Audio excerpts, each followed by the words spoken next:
Welcome to the Explainer. I want you to do something for me real quick. Just picture a simple green leaf. Most of us just see it as kind of background scenery on a walk in the park. But if we look a little closer, that leaf is actually the ultimate, high-tech, bio-industrial factory, literally powering our entire planet.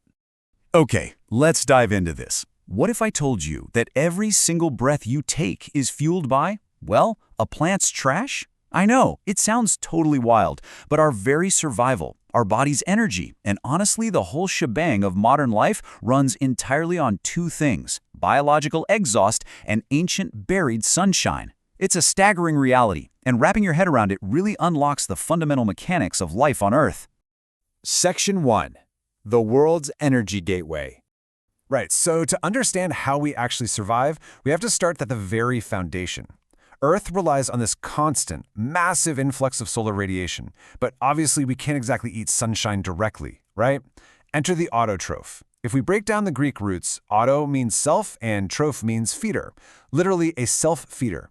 Green plants have this incredible, unique biochemical capacity to synthesize their own complex food from totally simple, inorganic precursors.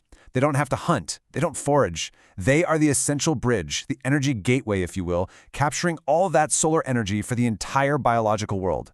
And because of this self-feeding production, we get a linear energy transfer. Think about it. Grass to goat to human. Without that very first crucial step, the plant stepping up as the primary producer, the energy required to sustain higher life forms, like, well, us, would remain completely locked away and inaccessible. Basically, if the plant stopped producing, the energy gateway slams shut and the entire global food chain just totally collapses. Moving on to Section 2, inside the solar factory. Now, let's zoom way in, from the macro food chain down to the microscopic, high-tech assembly line happening right inside the plant itself: photosynthesis. The sheer elegance of this word and the process it describes is just mind-blowing.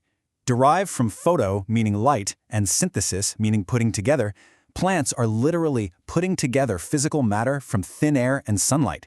They are forging solid chemical energy right out of radiant solar energy.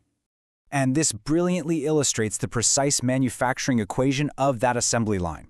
You take 6 molecules of carbon dioxide right out of the air, plus 6 molecules of water from the soil. Add some sunlight as the catalyst, and chlorophyll to trap that light, and boom! The plant manufactures glucose while simultaneously releasing 6 molecules of oxygen. So let's quickly walk through this rigorous biological assembly line together. First up, roots absorb water, pumping it up through an internal plumbing system called the xylem. Next, the leaf inhales carbon dioxide through these tiny microscopic pores called stomata. Then, chlorophyll steps in to trap the sunlight. The plant uses that captured light energy to combine hydrogen from the water with the carbon dioxide to produce glucose. And finally, step 5, the release of oxygen. Now, there is a really profound irony of nature happening here. That final release of oxygen, it only happens because the plant splits water molecules just to get the hydrogen it needs to build glucose. It literally doesn't need the oxygen at all. To the plant, oxygen is merely metabolic exhaust. It's quite literally discarded plant trash. Yet the oxygen we desperately need for every single human breath is exactly that waste product. Crazy, right? Section 3. The leaf's engineering marvels. A leaf is not just some flat piece of green tissue. It's a bio-industrial facility perfectly engineered to overcome major logistical bottlenecks. It has a broad surface, the lamina, acting like this massive solar panel array, but also a remarkably thin structure to allow gases to diffuse rapidly. It features numerous stomata managed by specialized guard cells to regulate gas exchange and an incredibly intricate vein system, the xylem bringing water in and the phloem shipping the manufactured glucose out. Honestly, it's an absolute marvel of fluid dynamics and photonic capture. If we peek inside this structure, we find the absolute core of the operation, the palisade mesophyll. You can consider this the actual engine room of our solar factory. This internal tissue layer contains the absolute highest concentration of chloroplasts. Those are the structures that hold the chlorophyll. This highly specific placement guarantees peak energy capture rates. Basically, this is where the actual heavy lifting of energy conversion really happens. All right, Section 4. The Great Energy Dance. We really need to look at the biological duality of our world, the process of building the biological battery versus the process of actually using it. Photosynthesis is constructive or anabolic. It stores potential energy in glucose within the chloroplasts of autotrophs. Respiration, on the flip side, is catabolic. It breaks down that glucose to release ATP energy for cellular work in the mitochondria of all living cells. That includes yours. So the crucial point is, for life on Earth to flourish, the plant's rate of photosynthesis absolutely has to exceed its rate of respiration.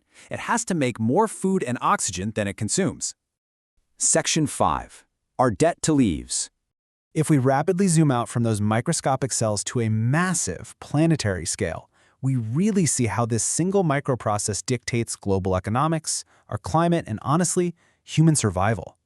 First off, plants act as the ultimate carbon sink. They are the silent warriors of ecological stability, actively pulling excess carbon dioxide out of the atmosphere to maintain the critical balance we desperately need to prevent environmental collapse. Second, they literally build our physical world.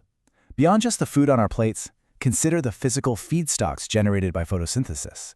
We're talking timber for the infrastructure of our homes, cotton for the textiles we wear, paper derived from cellulose fibers, and rubber serving as an absolutely essential industrial polymer. When you think about it, the actual structural materials of human civilization are largely just processed plant matter. And third, they provide the power that runs our modern world. Consider this quote for a second. Fossil fuels are essentially buried sunshine, or reservoirs of ancient photosynthetic labor. The sheer scale of our reliance on this process is just mind-boggling. The gas in your car, the coal in our grids, the natural gas heating our homes, it is literally all just ancient solar energy trapped by prehistoric leaves millions of years ago, buried deep underground, and transformed by heat and pressure. We are literally running modern civilization on the labor of ancient leaves. So, I'm going to leave you with this final, provocative thought. Next time you walk outside and look at a simple green leaf, what will you see? Will you see a mere background decoration, or will you recognize the powerhouse that makes your very next breath possible? The high-tech bio-industrial factory, silently operating right outside your window. The very factory that forged the materials of your home, captured the fuel in your car, and is, at this exact moment, manufacturing the oxygen for your survival. Definitely something to think about. Thank you so much for joining me on this explainer. And as always, keep learning.